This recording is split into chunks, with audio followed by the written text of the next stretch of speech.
کسی آدمی نے کہا، میں نے ایک دفعہ یہ کلمات کہے تھے۔ ایک شخص نے کہا، میں نے جب یہ کلمات آسمان سے سنے ہیں، کسی سے نہیں۔ میں نے پوچھا، وہ کیسے؟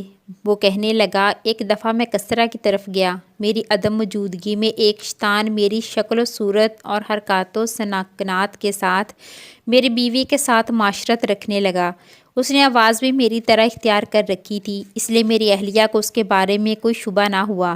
جب میں سفر سے واپس آیا تو اس نے خوشی کا اظہار نہ کیا اور پہلے کی طرح اپنے آپ کو راستہ نہ کیا۔ میں نے تعجب کا اظہار کیا تو وہ کہنے لگی، تم کہیں نہیں گئے تھے؟ پھر وہ شیطان میرے پاس آیا اور کہنے لگا، میں ایک جن ہوں، مجھے تمہاری بیوی سے محبت ہو گئی تھی، میں تیری شکل میں اس کے پاس آتا رہا، تم ناراض نہ ہونا۔ دو چیزوں میں سے ایک اختیار کر لو، یا رات تمہارے لیے اور دن میرے لیے، یا رات میرے لیے اور دن تمہارے لیے۔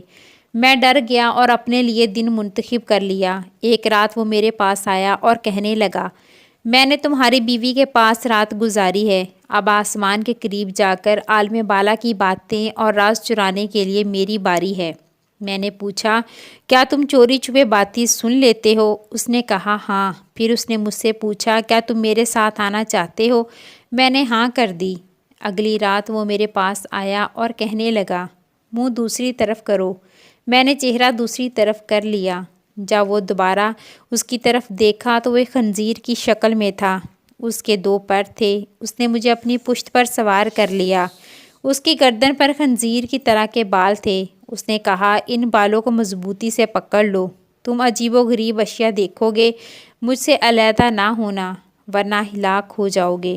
پھر اس نے اوپر کی طرف پرواز کی حتیٰ کہ آسمان سے جا کر چمٹ گیا۔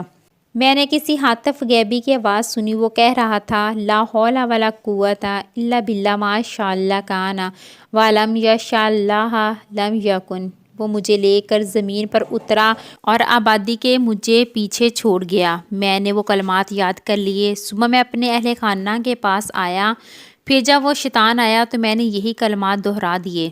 اس شیطان کی حالت خراب ہونے لگی۔ میں ان کلمات کو دہراتا رہا حتیٰ کہ وہ راکھ بن گیا۔